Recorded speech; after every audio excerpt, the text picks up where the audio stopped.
আসসালামু আলাইকুম বন্ধুরা, আপনারা সবাই কেমন আছেন? আশা করি ভালো আছেন। আল্লাহর রহমতে আমিও ভালো আছি। আজ আপনাদের সামনে নিয়ে আসলাম একটা রেসিপি। আমি এখানে রান্নার রেগুলার তেল দিয়ে দিলাম, পেঁয়াজ কুচি দিয়ে দিলাম, যতটুকু লাগবে প্রয়োজন ততটুকু নিয়ে নিলাম। এখন নাড়াচাড়া করে নেব। বাদামি কালার হয়ে আসলে দিয়ে দিলাম 1 চামচ লবণ। সামান্য একটু লবণ লাগবে আমার, তাই জন্য দিয়ে দিলাম।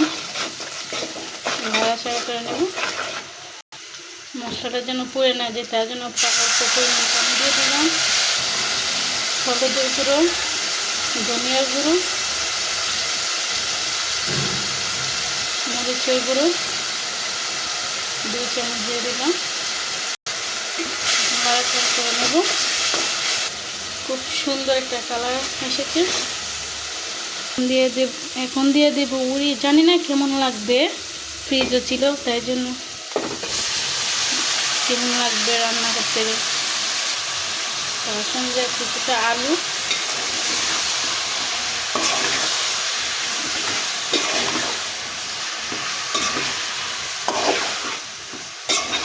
জানি না কেমন মজা লাগবে, তাও পাক করতে ফ্রিজে ছিল।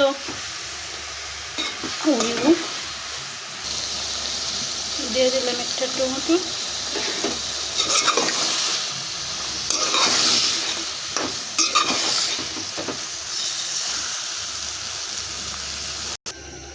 মাছ ভাজার জন্য দিয়ে দিলাম সামান্য পরিমাণ লবণ, সামান্য পরিমাণ হলুদের গুঁড়ো, সামান্য পরিমাণ মরিচের গুঁড়ো দিয়ে মাখিয়ে নেব। এখন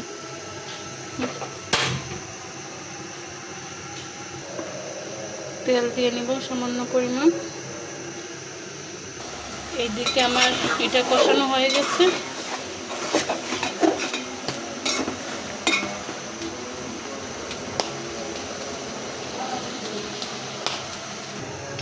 এখানে দিয়ে দিব মাছ।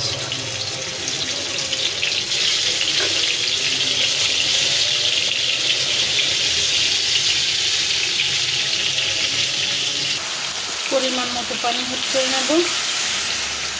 আমার যতটুকু প্রয়োজন ততটুকু নিয়ে নেব, চলবে। এখন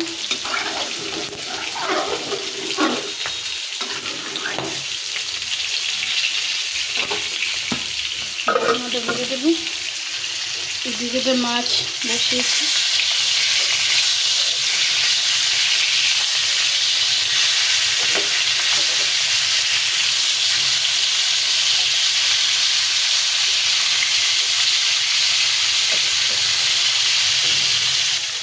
প্রথমে বই দিচ্ছি, জানি না অনেক বই লাগতেছে, কেমন লাগবে আপনাদের কাছে।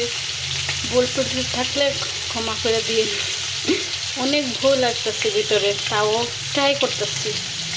আশা করি সফল হব। আপনারা যদি পাশে থাকেন আমার।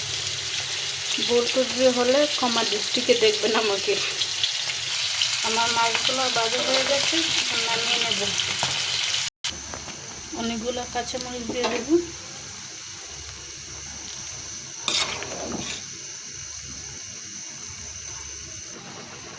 এখন দিয়ে দিব মাছ।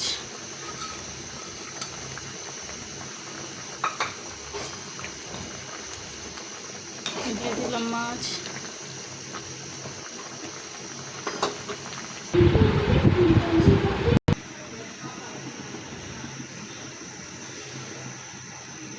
আমার সম্পূর্ণ তরকারি হয়ে গেছে।